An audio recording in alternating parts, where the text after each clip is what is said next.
নমস্কার বন্ধুগণ, welcome back to awareness for youth with doctor Debayan Sarkar. আজকে আমরা একখানা খুব ভালো পয়েন্ট নিয়ে কথা বলবো, যে জিনিসটা কিনা আমাদের ভারতীয়দের মধ্যে একখানা খুবই ইম্পর্টেন্ট ফ্যাক্টর, যেটা কিনা কাজ করে। আমরা আমাদের যেহেতু আমরা অধিকাংশ ক্ষেত্রেই ছোটোবেলা থেকেই আমাদের পেরেন্টসদের সাথে বা আমাদের গুরুজনদের সাথে বড় হই, তখন আমরা যখন বড় হতে থাকি তখন তাদের কিছু ধারণা আমরা আমাদের সাথে সাথে নিয়ে চলি, যেগুলো কিনা হয়তো তারা 40-50 বছরের অভিজ্ঞতা থেকে অর্জন করেছেন। সিমিলারলি যখন আমরা একটা স্কুলের পরে আরেকটুখানি স্কুলেও ইভেন যখন আমাদের টিচাররা আমাদেরকে কিছু শেখান, তারাও কিছু কিছু জায়গায় শুধু বইয়ের জ্ঞান আমাদেরকে দেন না, তখন তারাও তাদের কিছু চিন্তাভাবনার আঙ্গিক আমাদেরকে শুনিয়ে দেন, যেগুলো কিনা আমাদের ওপিনিয়ন ফর্ম করতে থাকে, আমাদের একটা মন্তব্য ফর্ম করতে থাকে। সিমিলারলি আমরা যখন কলেজে যাই তখন সেখানকার প্রফেসর বা আমার তখনকার যে অ্যাডাল্ট বন্ধুরা রয়েছে যারা 18 বছরের ঊর্ধ্বে, তারাও আমাদের চিন্তাভাবনাকে ইম্প্যাক্ট করে। সিমিলারলি পরবর্তীকালে আমরা যখন স্পেসিফিক্যালি নিজে যাচাই না করে সোশ্যাল মিডিয়া বা বিভিন্ন জায়গা থেকে বিভিন্ন রকমের ইনফরমেশন গ্যাদার করি, সেখানটাতেও অন্য লোকের ওপিনিয়ন শুনে তখনও যেই জিনিসটা হয় সেটা হচ্ছে গিয়ে আমাদের একটা স্ট্রং মন্তব্য বা ওপিনিয়ন ডেভেলপ হয়। এই যে ওপিনিয়ন ডেভেলপ হচ্ছে, এইটা যদি আপনার মাথার মধ্যে একটা ওপিনিয়ন ডেভেলপ হওয়াতে খুব একটা কিছু অসুবিধা নেই, কিন্তু আপনি যখন সেটার ব্যাপারে খুব একগুঁয়ে বা গোঁয়ার হয়ে যান, সেটা আপনার লাইফে কখনো কখনো একটা সমস্যার জিনিস নিয়ে আসতে পারে। তো এর জন্য যেটা কিনা ধরে নিন, যারা খুব সাকসেসফুল ব্যক্তিত্বরা তারা যেই জিনিসটা করেন, সেক্ষেত্রে একটা পার্টিকুলার অ্যাডভান্টেজ এবং তারা পান এই প্র্যাকটিসটা দিয়ে, সেটা হচ্ছে গিয়ে দে প্র্যাকটিস ওপিনিয়নলেসনেস। তারা তখনই কোনো একটা জিনিসের ব্যাপারে খুব স্ট্রং ওপিনিয়ন গঠন করেন যখন তারা সেটাকে খুব হার্ড ওয়ার্ক দিয়ে এবং সেটার পেছনে টাইম ইনভেস্ট করে সেই জিনিসটার ব্যাপারে নিজস্ব রিসার্চ বা ইনভেস্টিগেশন তারা করেছেন। এবারে বিভিন্ন জিনিসের ব্যাপারে বিভিন্ন রকমের ইনফরমেশান ইন্টারনেটে অ্যাভেলেবেল রয়েছে, কিছু ফেক স্টোরিও রয়েছে, কিছু রিয়েল স্টোরিও রয়েছে। এবারে আপনি দেখবেন যে ফেক স্টোরি আর রিয়েল স্টোরির মাঝখানে ডিফারেন্স কী। অনেক সময় সোর্সটা মেনশন করা থাকে হচ্ছে গিয়ে যে কোনো ইনফরমেশানটা কোথা থেকে নেওয়া হয়েছে। আপনি বলতে পারেন যে কোনো একটা সরকারি মাধ্যম থেকে যদি কোনো একটা ইনফরমেশান নেওয়া হয়ে থাকে, তাহলে পরে সেটার কিছু ক্রেডিবিলিটি রয়েছে, এবং বেশিরভাগ ক্ষেত্রে সেটাই সত্যি কথা। যেমন ধরে নিন ইকোনমিক সার্ভে অফ ইন্ডিয়া বা জিওগ্রাফিক্যাল সার্ভে অফ ইন্ডিয়া বা আর্কিওলজিক্যাল সার্ভে অফ ইন্ডিয়া, এইরকম জায়গা থেকে যদি কোনো ইনফরমেশান নেওয়া হয়ে থাকে, তাহলে পরে জেনারেলি 90% চান্স রয়েছে যে সেটাই সত্যি কথা। কিন্তু কিছু ক্ষেত্রে এই জিনিসটাতেও একখানা পয়েন্ট থেকে যায় যে এটা কি পলিটিক্যাল রিজনসের জন্য একটা কালার্ড ওপিনিয়ন বা কালার্ড ইনফরমেশান ছাপা হয়েছে। অনেক সময় যখন আমরা স্ট্যাটিস্টিক্যাল অ্যানালিসিসগুলো করি বা স্ট্যাটিস্টিক্স দিয়ে কোনো একটা ঘটনা যেটা ঘটছে সেটাকে একটা সংখ্যাগত পরিচয় দেওয়ার চেষ্টা করি অডিয়েন্সের জন্য, তখন অনেক সময় স্ট্যাটিস্টিক্যাল টেস্ট করতে করতে এরকম দেখা যায় যে হয়তো আপনার একটা ইনফরমেশান আপনি কনভে করতে চাইছেন বা একটা ন্যারেটিভ আপনি ফর্ম করতে পারছেন আপনার শ্রোতাদের জন্য, সেখানটাতে কি হচ্ছে, দেখা যাচ্ছে যে আপনার যেই আইডিয়াটা আপনি পয়েন্ট আউট করতে চাইছেন সেটা হয়তো কিছু কিছু অ্যানালিসিসে হয়তো সেরকম টাইপের রেজাল্ট দিচ্ছে, আবার সেটাকেই যদি অন্যরকমভাবে অ্যানালিসিস করা হয় তাহলে হয়তো একটা ডিফারেন্ট টাইপ অফ ওপিনিয়নের দিকে নিয়ে যাচ্ছে। তখন অনেক সময় যারা ইনফ্লুয়েন্সার তারা তাদের ন্যারেটিভটাকে শ্যুট করার জন্য একটা পার্টিকুলার দিকে নিয়ে যান। এবারে আপনি দেখবেন যে কিছু কিছু টপিকই এরকম রয়েছে যেখানে কিনা খুব কন্ট্রাডিক্টরি ভিউ মানুষের মধ্যে চলে আসে। যেমন ধরে নিন, একখানা এক্সাম্পল নিচ্ছি যে কিছু কিছু ফিনান্সিয়াল ইনফ্লুয়েন্সাররা বলবেন যে আপনার লিকুইড অ্যাসেটেই ইনভেস্ট করা উচিত। যেমন ধরে নিন লিকুইড অ্যাসেট কী রকম, যেখানে কিনা আপনার টাকা বাড়ছে এরকম আপনি দেখতে পাচ্ছেন। কেউ স্টক মার্কেট বা এইসবে করবে, কেউ বন্ড মার্কেটে ইনভেস্ট করবে, কেউ এফডিতেই রেখে দেবে খুব সেফ অপশান ধরে নেওয়ার জন্য। তো এই জিনিসপত্রগুলো হচ্ছে গিয়ে যারা কিনা লিকুইড অ্যাসেট ক্ষেত্রে অপারেট করতে চান বা সেখান থেকেই লোকজনকে ইনফ্লুয়েন্স করে তাদের কিছু কমিশন বা তাদের কিছু অ্যাডভান্টেজেস হতে পারে কোনো প্ল্যাটফর্মকে পার্টিকুলারলি প্রমোট করে, এরকমভাবে একটা হয়। এবারে আরেকটা জিনিস বলছি, ধরে নিন এই ঘটনাটা নয়, আরেকজন আপনাকে রিয়েল এস্টেটের দিকে বা একটা গোল্ডের দিকে বা এরকম কোনো অ্যাসেটের দিকে নিয়ে যাচ্ছে, তাহলে পরে হয়তো তাদের কোনো প্রেরোগেটিভ থাকতে পারে, যেমন হচ্ছে গিয়ে তারা হয়তো রিয়েল এস্টেট বিল্ডারের সাথে কোনো কন্ট্রাক্ট করে রেখেছে to promote certain projects or something. Or যেটা আরেকটা জিনিস হতে পারে যে কেউ হয়তো কোনো একটা গোল্ড ইটিএফ বা গোল্ড যেখানে কিনা ট্রেড করা যায় বা ডিজিটাল গোল্ড কেনা যায় সেরকম কোনো প্ল্যাটফর্মের সাথে হয়তো টাই আপ করে রেখেছে, যেটার জন্য কিনা আপনাকে সেই দিকটাতে নিয়ে যাওয়ার একখানা প্রবণতা লোকের মধ্যে দেখা যেতে পারে। এবারে আমাদেরকে দেখতে হবে যে কোন জিনিসটা সত্যি। দেখুন, মার্কেটে কোনো একটা জিনিস কখনোই 100% ধ্রুব সত্যি হয় না। যখন আপনি দুখানা এক্সট্রিম ওপিনিয়ন দেখেন, তার মাঝখানে কোনো একটা সুইট রিজিয়নে কোনো একখানা জিনিস মানে অ্যাকচুয়াল সত্যিটা হয়।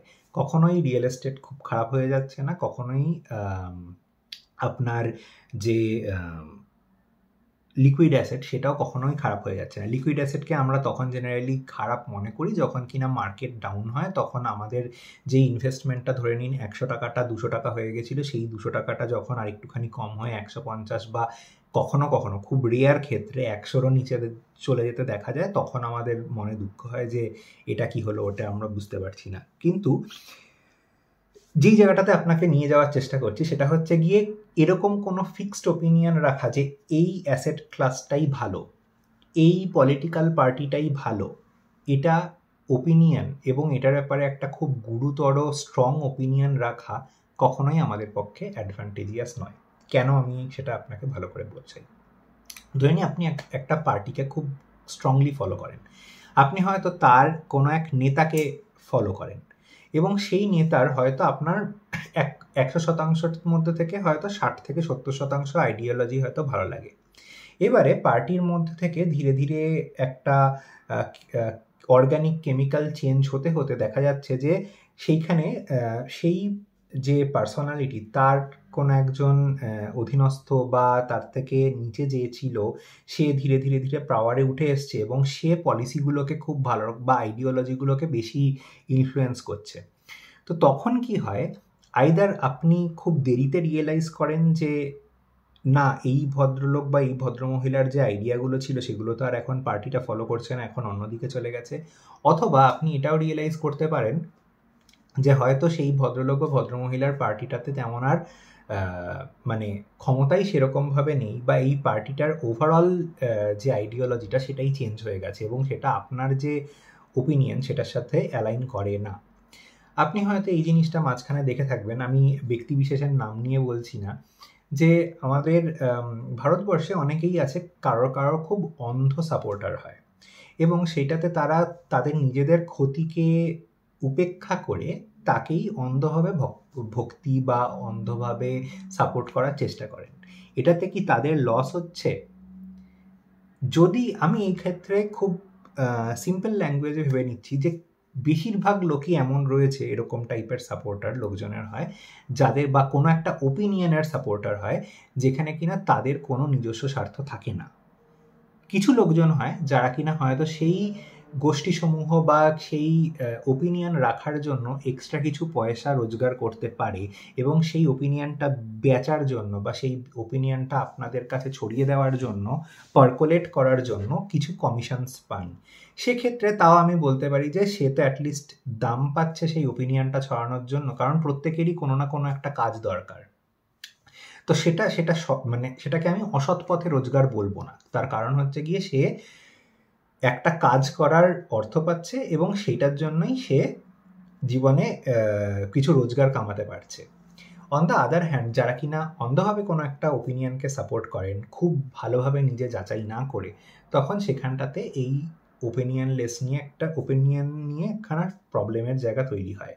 তো সেই রকম ক্ষেত্রে যে এই জিনিসটা ইম্পর্টেন্ট সেটা হচ্ছে গিয়ে মাথায় রাখতে হবে যে ওপিনিয়নলেসনেস মানে হচ্ছে ওপিনিয়ন রেখে সেটার ব্যাপারে একগুয়ে না হয়ে ওপেন টু সাজেশনস বা সাজেশনসের জন্য একটুখানি নিজের মনটাকে খোলা রাখা বা মাথাটাকে খোলা রাখা খুব ভালো আইডিয়া। কারণ এতে আপনার নট অনলি আপনার স্ট্রেস অনেকটাই রিডিউসড হয়ে যাবে, আপনি লোকজনের সাথে কোনো মতের অনৈক্য হলে পরে সেটার জন্য ঝগড়াঝাটি করার বা কোনো রকম ফাইটে ইনভলভ হওয়ার চান্সেস অনেক কমে যায়।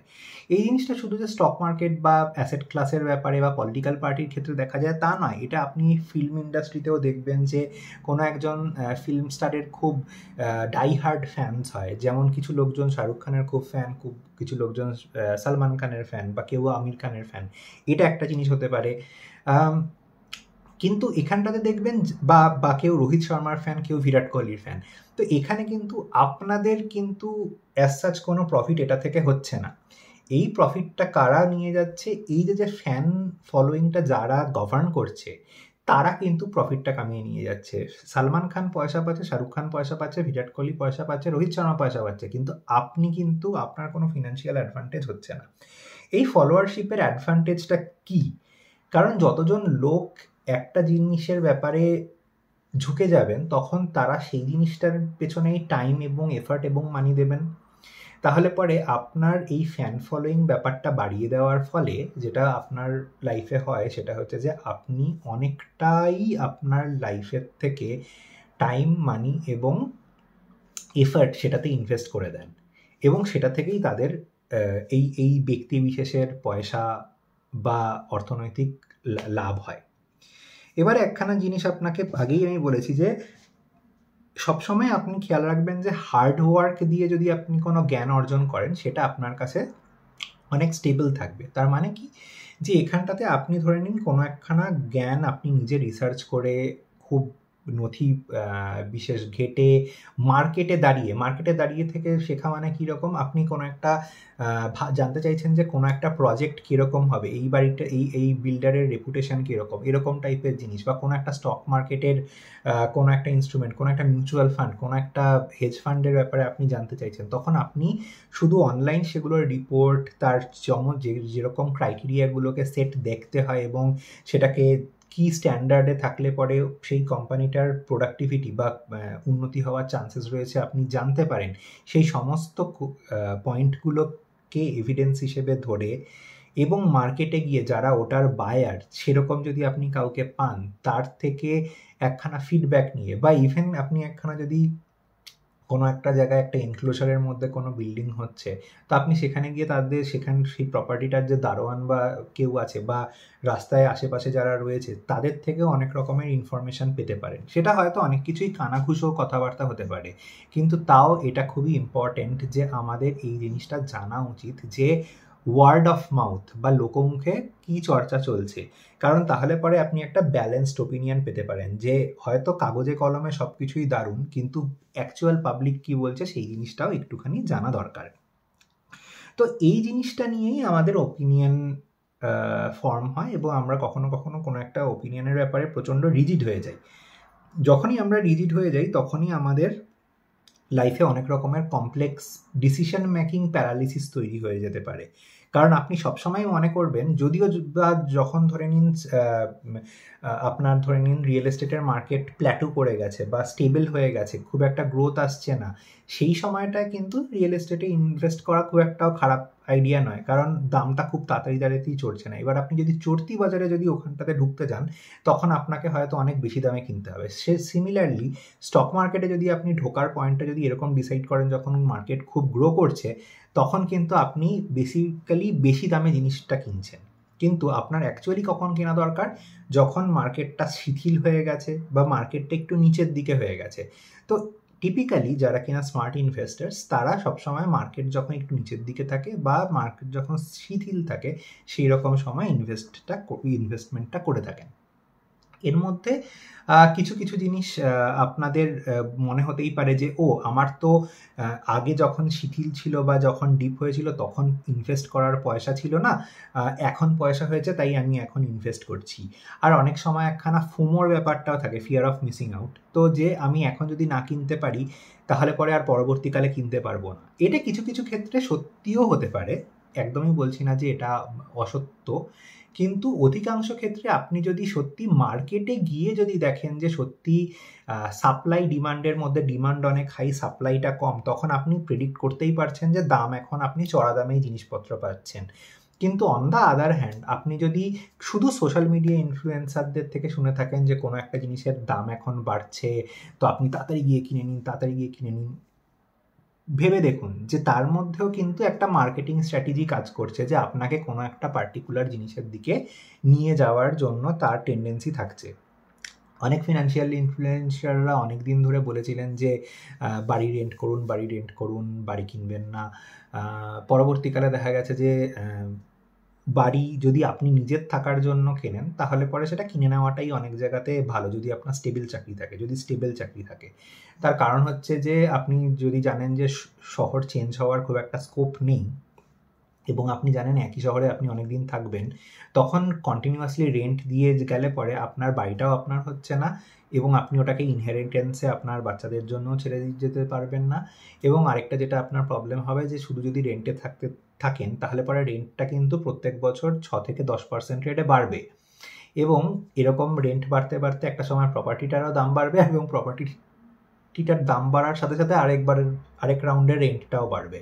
তো সেরকমভাবে আপনি দেখবেন যে over a period of time আপনার রেন্টটা যেই রেটে বাড়ছে এটা একটা আনসাস্টেনেবল রেটে রেন্টটা বাড়া শুরু হয়ে যাবে, যেটা কিনা আপনাদের ফাইনালি পকেটে কুলোবে না। কিন্তু হ্যাঁ, আপনি যদি বিভিন্ন শহরে থেকে অল্প 1-2 বছর 3 বছর করে শহর চেঞ্জ করে কাজ করার আপনার সিচুয়েশন হয়ে থাকে, সেক্ষেত্রে আমি বলবো যে যেখানে আপনাদের ফাইনাল মানে ফ্যামিলি যেখানে থাকে সেখানেই হয়তো বাড়ি কেনাটা ভালো, বা কোনো একটা বড় শহরে যেখানে কিনা আপনি ওয়েলথ পার্ক করতে চান সেখানটাতে বাড়ি কিনে রাখা ভালো, এবং যেখানটাতে যেই বিভিন্ন শহরে আপনি ঘুরে বেড়াচ্ছেন সেখানটাতে আপনার মানে রেন্ট করাটা ইজ মাচ বেটার। এবারে আরেকখানা জিনিস লাস্ট পয়েন্ট হিসেবে বলবো, ওপিনিয়নের ব্যাপারে অনেকেই নিজেদের ধর্মকে অনেক সময় গ্রেটার ধর্ম বলে মনে করেন। আমি এখানটাতে কোনো ধর্মভিত্তিক চর্চা করতে চাই না। এখানে যে জিনিসটা কিনা খুব ইম্পর্ট্যান্ট পয়েন্ট বলে আমার মনে হয় মেনশন করা, যে আমাদের এই ক্ষেত্রে না ধর্মটা খুব একটা পার্সোনাল জিনিস। তো এর জন্য আমরা ধর্মটা কীরকমভাবে পালন করব, কীভাবে করব, অন্যদেরকে লেকচার না দেওয়াটাই আমাদের জন্য ভালো। আমরা যদি দেখি যে অন্য কেউ তার ওপিনিয়নটা বা তার ধর্মের জিনিসপত্র আপনার ওপরে মানে ডাম্প করে দেওয়ার বা বোঝাটা চাপিয়ে দেওয়ার চেষ্টা করছে, সেটা ডেফিনেটলি আমাদেরকে রেজিস্ট করতে হবে। কিন্তু মানে রেজিস্ট করতে হবে ইন দ্য সেন্স নট করতেই হবে, কিছু যদি ideological point of view just share করা হয় সেখানে অপোজ করার কোনো দরকার নেই। কিন্তু কেউ যদি খুব অ্যাগ্রেসিভলি আপনার ওপরে কোনো কিছু চাপিয়ে দিতে চায় তখন আপনি অপোজ করতে পারেন এবং আপনি দেখাতে পারেন যে না, আমার নিজের ধর্ম এটা একটা খুবই প্রাইভেট জিনিস, এই জায়গাটা নিয়ে আমি খুব একটা বেশি চর্চা করতে চাই না, এটা আমি যেরকমভাবে আমি নিজে করতে চাই সেরকমভাবে করতে পারি। ইভেন আপনারা হয়তো এই জিনিসটা আমি জানি না কতজন জানেন, সেটা হচ্ছে গিয়ে যে নর্থ ইন্ডিয়াতে, সাউথ ইন্ডিয়াতে এবং ইস্টার্ন ইন্ডিয়াতে এবং ওয়েস্টার্ন ইন্ডিয়াতে হিন্দু ধর্মই বিভিন্ন রকমভাবে প্র্যাকটিস হয়।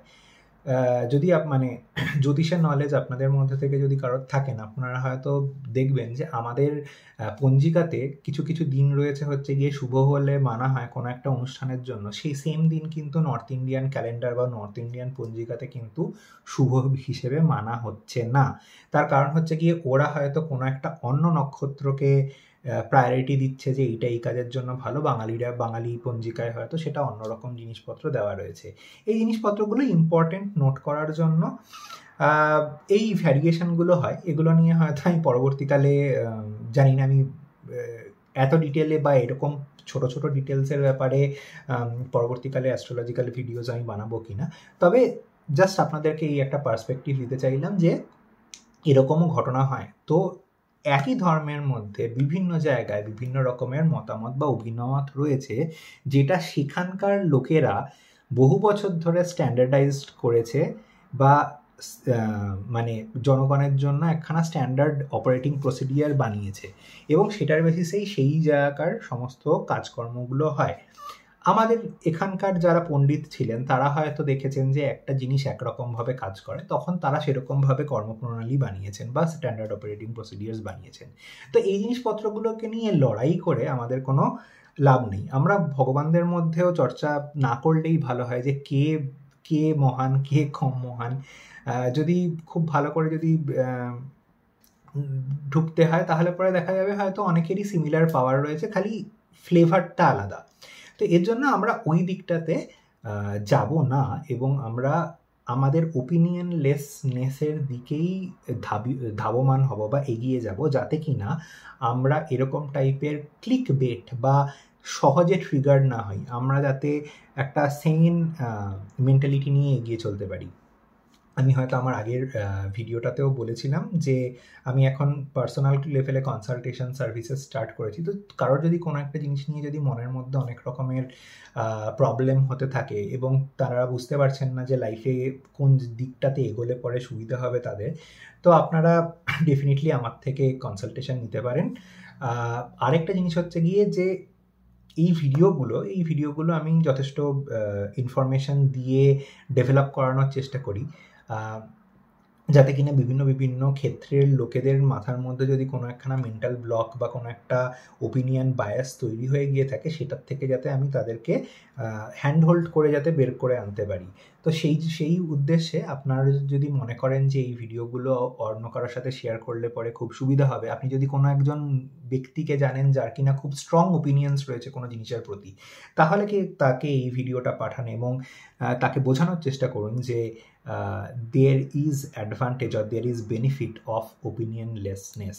আপনার ওপিনিয়ন যদি কোনো ব্যাপারে খুব স্ট্রং থাকে, ওপিনিয়ন বায়াস জেনারেলি আপনাকে বিভিন্ন জায়গায় পথে বাধা দেয়, পথ আটকে দেয়। কিন্তু যদি আপনি ওপিনিয়নলেস থাকেন, আপনি যদি যখনকার যারা কিনা সময়ের সাথে সাথে নিজের ওপিনিয়নকে, যেরকম ডেটা যেরকম ইনফরমেশন বাজারে অ্যাভেলেবেল রয়েছে সেইটার হিসেবে যারা অ্যাকশন নিতে জানেন, তারা কিন্তু জীবনে জেনারেলি উন্নতি করেন। এবং এখানে আমি জেনারেলি কথাটা ইউজ করছি, কারণ কিছু ক্ষেত্রে লোকজনের হয়তো ভাগ্য সঙ্গ দেবে না, কেউ হয়তো ভুল ইনফরমেশন পাবে, কেউ হয়তো বায়াসড ইনফরমেশন পাবে। এর জন্যই বলছি যে ইনফরমেশন গ্যাদারিংয়ের জন্য এই হার্ডওয়ার্ক কম্পোনেন্টটা, যেখানে আপনাকে নিজস্ব বিচক্ষণতার ইউজ করতে হবে বা একজন বিচক্ষণ অ্যাডভাইজারকে টাকা দিয়ে হয়তো তার থেকে অ্যাডভাইসটা নিতে হবে, এই জিনিসটা খুব ইম্পর্টেন্ট। অবভিয়াসলি ম্যাক্সিমাম ব্যক্তিত্বরাই হয়তো তার ওপিনিয়নের কোনো মানে একটা ডিসক্লেমার দিয়ে ছেড়ে দেবেন যে আমার ওপিনিয়নের জন্য আপনি যদি ইনভেস্ট করেন এটার থেকে লস হলে পরে কোনো দায়িত্ব আমি নিচ্ছি না। কিন্তু অ্যাট দ্য সেম টাইম যদি দেখেন যে ওরকম টাইপের ভোলাটিলিটির কোনো জায়গা রয়েছে, যে এমন একটা অ্যাডভাইস দেওয়া হয়েছে যেটা কিনা আগেকার দিনে খুব একটা কাজ করেনি, বা এমন কোনো ডিসিশন দেওয়া হয়েছে যেটার জন্য আপনার খুব বড় লস হতে পারে, সেক্ষেত্রে আপনাকে একটুখানি ভাবনা চিন্তা করে ডিসিশন নিতে হবে। এটা আমরা অনেক সময় জ্যোতিষের ক্ষেত্রে ইউজ করে থাকি যে কখনো খুব রেয়ার কেসে, আমি এটা বলছি না যে বেশিরভাগ সময় হয়, জেনারেলি ইউনিভার্স, আপনি যদি অনেস্ট পারসন হন, ইউনিভার্স আপনাকে বাঁচানোর চেষ্টা কিছুটা হলেও করে। কিন্তু কিছু সিচুয়েশন থাকে যে আপনার হয়তো কিছু প্রারব্ধ রয়েছে যেটার জন্য আপনার কিছু লস হওয়ার থাকে, তো সেই লসটাকে জেনারেলি বাঁচানো খুবই মুশকিল হয়ে যায়। আমিও নিজে লস করেছি, মানে আমি সেই লসের যে ফিলিংটা, নেগেটিভ ফিলিংটা, সেটার সাথে প্রায় 2 বছর ধরে আমি ডিল করেছি। কিন্তু আমি ফাইনালি ওটাকে অ্যাকসেপ্ট করে নিয়েছি যে ঠিক আছে, ওটা গেছে, ওটা নিয়ে আমি আর বেশি কিছু ভাববো না, ওটার যদি ফেরত আসার কোনো সম্ভাবনা নেই, তো আমি সেটাও মেনে নিয়েছি।